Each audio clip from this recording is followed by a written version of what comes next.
তালিকা থেকে ভুয়া মুক্তিযোদ্ধাদের বাদ দিতে কাজ শুরু করেছে সরকার। মুক্তিযুদ্ধ বিষয়ক মন্ত্রী হাফিজ উদ্দিন আহমদ জানান, ভুয়া ব্যক্তিদের পর্যায়ক্রমে বাদ দেওয়া হবে। সচিবালয়ে প্রধানমন্ত্রী তারেক রহমানের সঙ্গে বৈঠক শেষে সাংবাদিকদের প্রশ্নের জবাবে একথা বলেন মন্ত্রী। এদিকে এবার সংসদে ডেপুটি স্পিকার হচ্ছেন বিরোধী দল থেকে। মৌখিকভাবে তাদের কাছ থেকে নাম চাওয়া হয়েছে বলে জানান স্বরাষ্ট্রমন্ত্রী সালাউদ্দিন আহমদ। সাদিয়া কানিজের রিপোর্ট।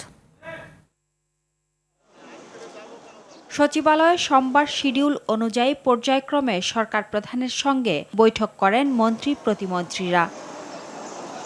বেলা 11টায় প্রধানমন্ত্রীর সঙ্গে বৈঠক শেষে মুক্তিযুদ্ধ বিষয়ক মন্ত্রী বলেন, যাচাই বাছাই করে তালিকা থেকে ভুয়া মুক্তিযোদ্ধাদের বাদ দেয়া হবে। মুক্তিযুদ্ধে যা কিছু বেনিফিট বা বেনিফিশিয়ারি যারা আছে, এটা যাতে প্রকৃত মুক্তিযোদ্ধারা পায় সে ব্যাপারে আমরা উদ্যোগ গ্রহণ করব।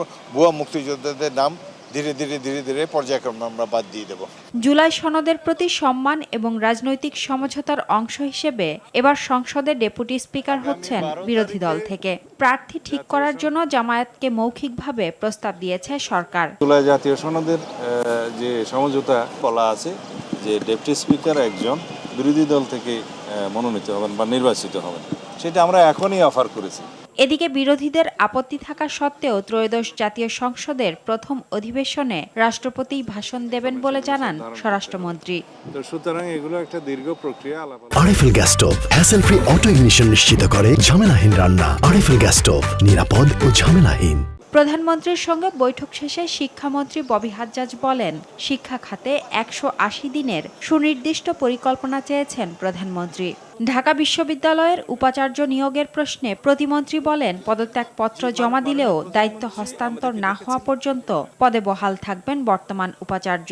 সামনে এসএসসি পরীক্ষা আছে, আরও কি আছে যেগুলো নিয়ে আমাদের এখন ইমিডিয়েট অনেক কনসার্ন আছে, সেগুলো আমরা কিছুদূর মাননীয় প্রধানমন্ত্রীর সাথে শেয়ার করেছি এবং মাননীয় প্রধানমন্ত্রী আমাদেরকে এগেন ওভারঅল যে শিক্ষাঙ্গন নিয়ে ওনার ভিশনটা আছে সেটার আলোকে আমাদেরকে আরও ইনস্ট্রাকশনস দিয়েছেন। এদিকে গণপরিবহন আধুনিকায়ন ও শৃঙ্খলা ফেরাতে সোমবার সচিবালয়ে বৈঠকের জন্য প্রধানমন্ত্রী ডেকে পাঠান বুয়েটের যোগাযোগ বিশেষজ্ঞ অধ্যাপক শামসুল হককে।